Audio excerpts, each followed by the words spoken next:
قرآن مجید میں 5 جگہ اللہ کے حق کے بعد فوراً والدین کا حق ہے. وَقَضَىٰ رَبُّكَ أَلَّا تَعْبُدُوا إِلَّا إِيَّاهُ وَبِالْوَالِدَيْنِ إِحْسَانًا.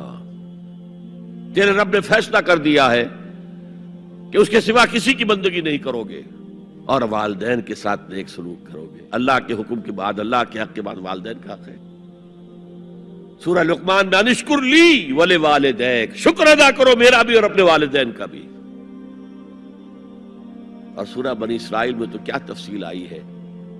اما یبلغن عندک الکبر احدہما او کلاہما فلا تقل لهما اف ولا تنہرہما وقل لهما قولا کریما واخفض لهما جناح الذل من الرحمۃ وقل رب ارحمہما کما ربیانی صغیرا. اگر تمہارے والدین میں سے ایک یا دونوں تمہارے پاس بڑھاپے کی عمر کو پہنچ ہی جائیں، انہیں کبھی اف تک نہ کہنا، دل نہ توڑنا ان کا، چھاتی چوڑی کر کے بات نہ کرنا، ان سے کندھے جھکا کر بات کرنا، ادب سے گفتگو کرنا. قل لہما قولا کریما واخفض لہما جناح الذل من الرحمہ، اپنے کندھوں کو جھکا کر رکھنا. اور پھر کہنا، اللہ سے دعا کرنا، رب ارحمہما کما ربیانی صغیرا، پروردگار میرے ان والدین پر رحم فرمائیو جیسے کہ انہوں نے مجھے پالا تھا جبکہ میں چھوٹا سا تھا. تو خاندان کے نظام کو مستحکم کرنے کے لیے 3 ڈائمنشنز ہیں. جیسے ایک کمرہ ہے، چوڑائی ہے، لمبائی ہے، اونچائی ہے. پہلے تو شوہر اور بیوی کے درمیان بانڈ آف لو. اب یہ شوہر اور بیوی پیرنٹس بن گئے ہیں، والدین بن گئے، اولاد آ گئی. سیکنڈ ڈائمنشن ایڈ ہو گئی، ادب، عزت. اور بہن بھائی ہے، اخوت، جس کو کہ وہ کہہ رہا ہے جی ویلز بھی، فریٹرنٹی. خاندان کا ادارہ مستحکم. یہاں ایک نقطہ اور بیان کر دوں. لیگل لیول پر بیوی کے حقوق کم ہیں شوہر کے زیادہ. الرجال قوامون علی النساء، سیدھی سیدھی بات ہے اور ہمیں ڈٹ کر کہنا چاہیے. اس سے زیادہ معقول بات کوئی نہیں. کسی ادارے کے 2 سربراہ برابر کے اختیارات والے نہیں ہو سکتے.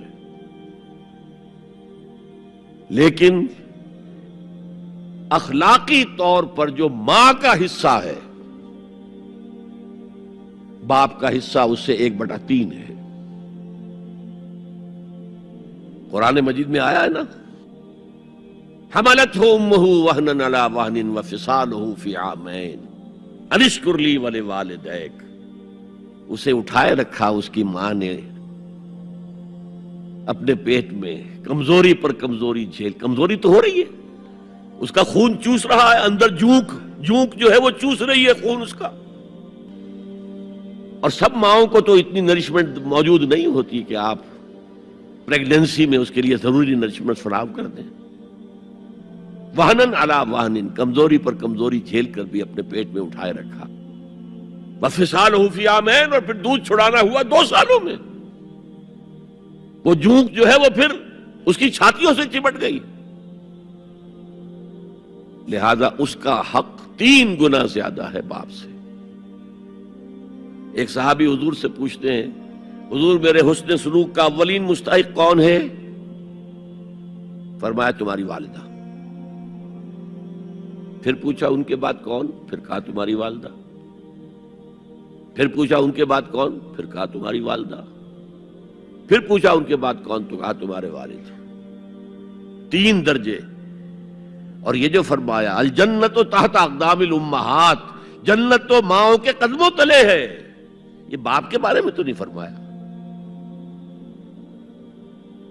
یہ ہے ایکویشن، بیلنس. اسلام قسط کی بات کرتا ہے، انصاف کی بات نہیں کرتا. انصاف تو یہ کہ آدھی روٹی ادھر دے دو، آدھی ادھر دے دو. انصاف ہے، یہ اچھی چیز ہے.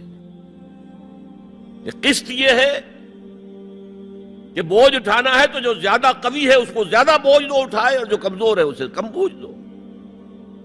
یہ قسط ہے. تو اسلام نے عورتوں پر ذمہ داریاں کم رکھی، ان کے اختیارات کم رکھے، لیکن اولاد پر حق ماں کا 3 درجے فائق رکھا، اور اس سے وہ خاندان کا ادارہ جو ہے مستحکم ہو